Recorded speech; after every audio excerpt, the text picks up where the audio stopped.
Good morning 10th class. Economics में हम पढ़ रहे थे विकास के बारे में। पहला चैप्टर हमने लिया था। ठीक है, यहाँ पर हमने अंतर समझा था कि विकास और वृद्धि में क्या अंतर है। विकास जो है वो क्वांटिटी बेस्ड काम, क्वालिटी बेस्ड काम करता है, और ग्रोथ जो है वो क्वांटिटी बेस्ड काम करती है। यानी कि विकास का जो आकलन है आप उसको गुणात्मक रूप में कर सकते हैं, गुणात्मक रूप में कर सकते हैं, और विधि जो है वो गणात्मक रूप में हो सकती है। ठीक है, यहाँ पर हमने ये भी देखा था पिछले बार कि विकास का जो अर्थ है वो हर किसी के लिए अलग अलग होता है। ठीक है, तो हमने ये भी देखा था कि एक भूमिहीन किसान के लिए विकास का क्या अर्थ है, एक बेरोजगार के लिए क्या विकास का अर्थ है, ठीक है, एक फार्मर के लिए क्या विकास है। तो ये अलग अलग अर्थ होते हैं विकास के, यानी कि अलग अलग लक्ष्य होते हैं विकास के। ठीक है, हमने यही बात करी थी ना इसमें। फिर हमने क्या पढ़ा था कि आय और अन्य लक्ष्य, यानी कि आय प्राप्त जब होने लगती है तो हम उसके साथ साथ क्या करते हैं, अन्य लक्ष्यों को भी देखते हैं। ठीक है, जैसे कि मैंने आपको एग्जाम्पल भी दिया था कि एक बहुत अच्छी जगह है जहाँ पर बहुत अच्छी हमें सैलरी मिल रही है, पर उसके बावजूद भी हम वहाँ बहुत सारे अन्य लक्ष्यों को भी देखेंगे। जैसे वहाँ का सामाजिक स्तर कैसा है, सामाजिक परिवेश कैसा है, ठीक है, वहाँ पर रहने की जो भी उसका फिजिकल फीचर्स है, यानी कि भौगोलिक स्थिति है वो कैसी है। ठीक है, और बाकी वहाँ पर जहाँ पर हमने काम करने जाना है वहाँ पर जो व्हीकल्स हैं वो चल सकते हैं या नहीं चल सकते हैं। तो ये चीज़ क्या होती है, जब भी हम कहीं काम कर रहे हैं केवल सैलरी बेस्ड ही नहीं करते हैं, हम उस अपने पर विकास करने के साथ साथ हम आसपास के वातावरण को भी देखते हैं कि क्या वो हमारे लिए सही है या नहीं है। ठीक है, इस वजह से हम अपनी जो आय है उसको प्राप्त करते हैं। तो आय प्राप्त करना केवल पैसे ही प्राप्त करना नहीं है, बल्कि हम एक ह्यूमन बीइंग जो है अपने आसपास की चीज़ों को भी देखते हैं कि वहाँ से सामाजिक स्तर उसका सुधरे, वहाँ पर इकोनॉमिक भी अच्छी हो। ठीक है, वहाँ पर जो इन्वायरमेंट है वो ज़्यादा अच्छा हो, वहाँ पे उसकी सुरक्षा की बात हो। ठीक है, तो ये सारे पहलू भी देखे जाते हैं जब भी हम कहीं एक स्थान पर आय प्राप्त करने जाते हैं। आ गई बात समझ में। फिर हमने ये देखा था कि राष्ट्रीय विकास क्या है। अब हम देखेंगे कि राष्ट्रीय विकास क्या भी, तो हमने ये जाना कि एक स्तर पे जब हम कार्य करते हैं तो वो क्या हो जाता है आपका। अब हम इसमें बात करते हैं राष्ट्रीय विकास की। तो राष्ट्रीय विकास क्या होता है, हर क्षेत्र का, हर देश का अपना अपना राष्ट्रीय विकास निकलता है। वो किस आधार पर निकलता है कि उस देश की प्रत्येक व्यक्ति की आय का औसत क्या है। ठीक है, इस आधार पर आपका राष्ट्रीय विकास तय होता है। हम आगे भी पढ़ेंगे, इसमें क्षेत्रक आएंगे, प्राथमिक क्षेत्रक है, द्वितीयक क्षेत्रक है और तृतीयक क्षेत्रक है।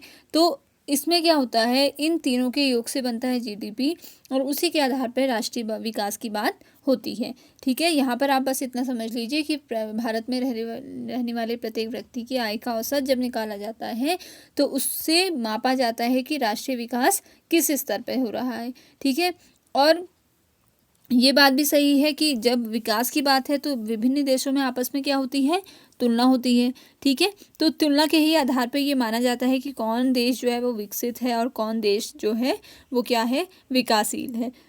ठीक है, तो इसमें देखेंगे सबसे पहले तो यहाँ पे आप देख लीजिए कि देश की कुल आय को कुल जनसंख्या से भाग देकर जो आय निकाली जाती है उसको औसत आय यानी कि प्रति व्यक्ति आय कहा जाता है। ठीक है, अभी मैंने आपको समझाया था कि जो राष्ट्रीय आय है, नेशनल इनकम है, वो क्या होती है, प्रत्येक व्यक्ति की आय के औसत से निकाली जाती है।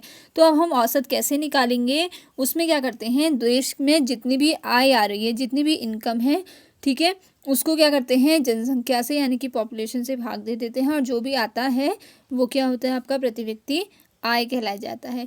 विश्व बैंक विकास रिपोर्ट हर साल क्या करता है, हर कुछ सालों में प्रति व्यक्ति आय निकालता है। प्रति व्यक्ति इस चीज़ के आधार पर हर एक देश के बारे में वो अपनी टिप्पणी देते हैं कि कौन विकसित है और कौन विकासशील है।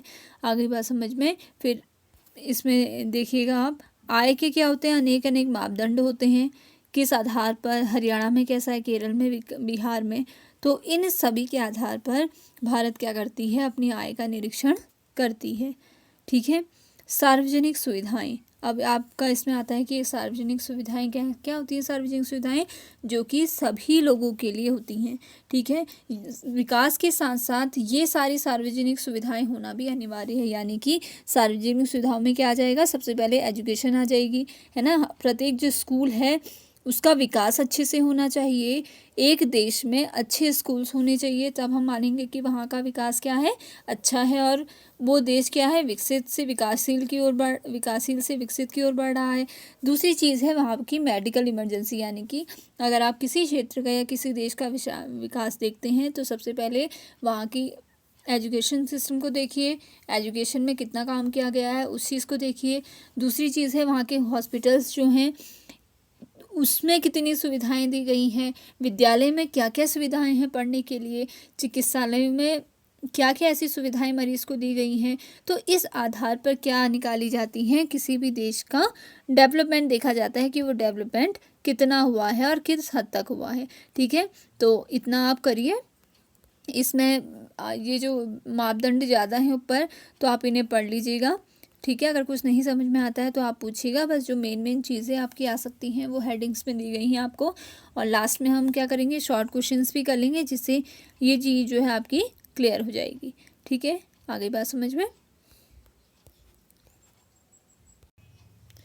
देखिए इसमें एक लास्ट टॉपिक बचता है आपका विकास की धारणीयता, यानी कि सब्सटेंडेबल जो है, ये हमने ज्योग्राफी में भी बात करी है इस बात की कि क्या क्या चीज़ें हैं ये। तो धारणीयता क्या क्या अर्थ होता है कि हम जो अभी यूज़ कर रहे हैं वो हमें आने वाली पीढ़ियों के लिए भी सुरक्षित रखना है। जो भी हम संसाधन जो है वो यूज़ कर रहे हैं अभी प्रेजेंट टाइम में, उनका प्रयोग हमें बहुत अच्छी तरीके से करना है, ताकि जो वो फ्यूचर में भी क्या रह सके, प्रिजर्व रह सके, सेफ रह सके, ठीक है। एक वैज्ञानिक ने कहा है कि हमें विश्व को अपने पूर्वजों से उत्तराधिकार में प्राप्त नहीं किया है, हमने इसे अपने बच्चों के लिए उधार लिया है। बहुत अच्छी टिप्पणी इन्होंने दी विकास की धारणता में। इन्होंने कहा कि हमें ऐसा सोच के कार्य नहीं करना चाहिए कि जो भी रिसोर्सेज हैं यहाँ पर वो सब अपने हैं, सब हमारे हैं और हमें सब खत्म करके जाना है। ऐसा नहीं सोचना है। हमने क्या करे हैं, इसे अपने आने वाली पीढ़ी के लिए उधार में ली हैं चीज़ें ये, तो हमें इसका उतना ही प्रयोग करना है, इन रिसोर्सेज का उतना ही प्रयोग करना है जितना कि आवश्यक है। पर अगर आप आजकल के में देखें तो क्या है, चारों तरफ अगर आप नज़र दौड़ाएं तो इतनी हद तक विकास है कि जो देखने में तो अच्छा है, पर क्या होगा, उसमें जो रिसोर्सेस लगे हुए हैं, उसमें जो संसाधनों का प्रयोग है वो क्या है, बहुत ही ज़्यादा है, जिससे ये आने वाली पीढ़ियों के लिए ये चीज़ें सुरक्षित नहीं रह पाएंगी। तो हमें विकास की धारणता का अर्थ है कि हमें इस प्रकार से विकास अपना करना चाहिए, अपने देश का करना चाहिए, जिससे भावी पीढ़ी के लिए भी वो स्तर बिल्कुल सामान्य बना रहे, ठीक है। प्रेजेंट और जो फ्यूचर है उन दोनों के बीच में एक पूरा बैलेंस बना रहे, इस चीज़ को ही आप क्या करते हैं, विकास की धारणता कहते हैं। आगे बात समझ में। तो अब ये यहाँ पर चैप्टर खत्म हो जाता है। आप ज़्यादा पढ़ने के लिए इसको एक बार पढ़ लेंगे। तो मैंने क्या बताया है आपको, बिल्कुल एक सिंपल शब्दों में बताया है कि क्या चीज़ क्या है। तो अगर आपको अभी भी नहीं आता है तो आप मुझसे पर्सनली पूछ सकते हैं, ठीक है। और इसके भी वैसे ही नोट्स बनाते चलेंगे जिससे और चीज़ों में बना रहे हैं, ठीक है। इसको आप इकोनॉमिक्स में